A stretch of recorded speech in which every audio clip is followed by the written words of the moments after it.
As you've seen throughout the month, it has been the unplanned and the unannounced which has been the fulcrum of every milestone in the Occupy movement.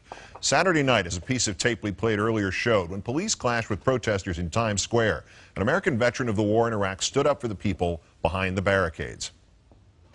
Why are y'all walking like there's a war going on? Nobody has guns! I'm in New York City. I am from New York City, and these cops are hurting people that I fought to protect. There's no reason for this. There's no honor in hurting unarmed civilians, and I won't let it happen. Sgt Shamar Thomas is a Marine veteran, served 2 tours in Iraq, took part in Fallujah in the second battle.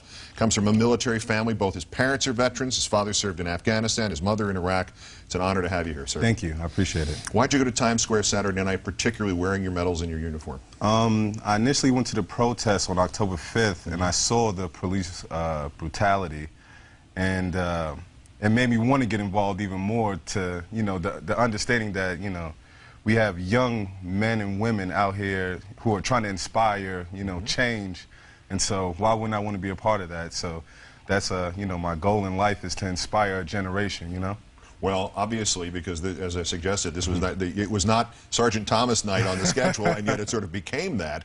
What you were shouting in a way that you could see in the policemen's eyes they were listening and didn't know what to do, and there were people, the passers-by didn't know what to do, and protesters didn't know what to do, because obviously you were hitting a chord with these people. What were you trying to say? And obviously we have the quotes, we have the tape, we played it, but what was in your mind as you were, you know, expressing yourself in that vocal manner? Well, I've been to Iraq twice. I've been in, I was in a riot in Rupa, Iraq in 2004, where we had rocks thrown at us, and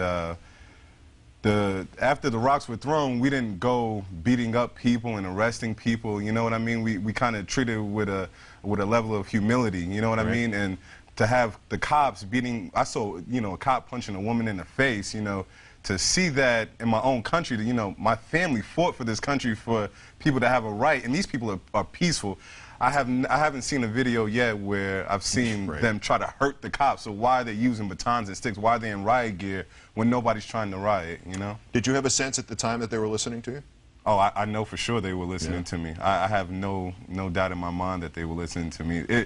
I had the fire in my gut, you know, so to speak. Like they knew what I meant. You know, I've been to, you know, on over 50 combat missions, so the intensity is there. They know that I'm telling the truth, you know. They know in their hearts what, you know, what I'm saying is right. With good reason, in the last 10 years, particularly the New York Police Department has gotten a little militaristic in their point of view, because they now are trained that everything could be fatal, and that's probably a good attitude to have given what happened in 2001. There's an understanding of that, at least where it comes from. However, not every situation is fatal. Exactly. And it seemed like you were a cold bucket of water against their sort of fevered, what's going to happen now thing, because you actually been in the real thing where it was life and death, and this was not it.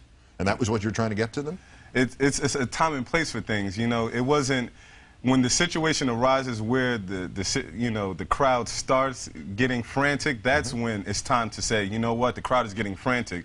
When people are just shouting, you know, we are the 99%, come join us, these are not, you know, chants that incite violence, you know what I mean? So why, you know, the riot police were informed, just walking, marching up and down the street like, you know, like it was a battle going on, and I've been in battle. It was no battle going on. Right. You know? The other side not only didn't have weapons of any kind, they didn't have the rocks yet. They're not even, rocks. There's no stage at that point.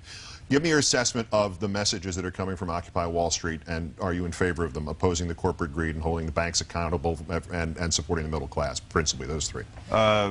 I support everybody's view. I tell people all the time that I'm not a part of any political party. I'm not a part of any group or anything like that. I'm an American citizen. Okay, so then what does this mean to you? What this means to me is that this is our time in our generation to change the greed that is in America. Like both of my parents did 20 plus years in the military, and they have to find jobs now.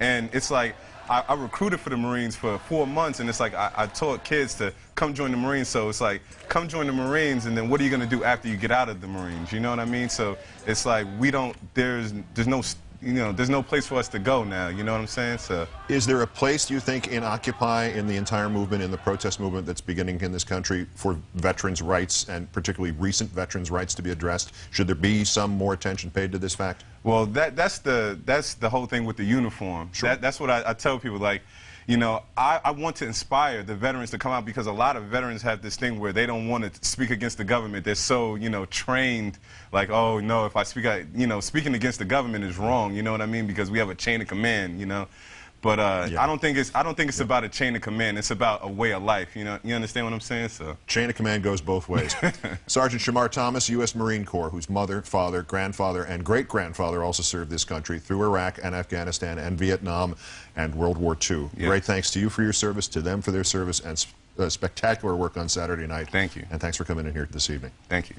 Having accelerated and expanded faster than any other protest group in American history, Occupy Wall Street now addresses the prospect of maybe developing demands and goals and strategies like one suggested last week here by Tom Hayden. Mass, nonviolent arrests followed by each protester arrested demanding a jury trial, gumming up the system.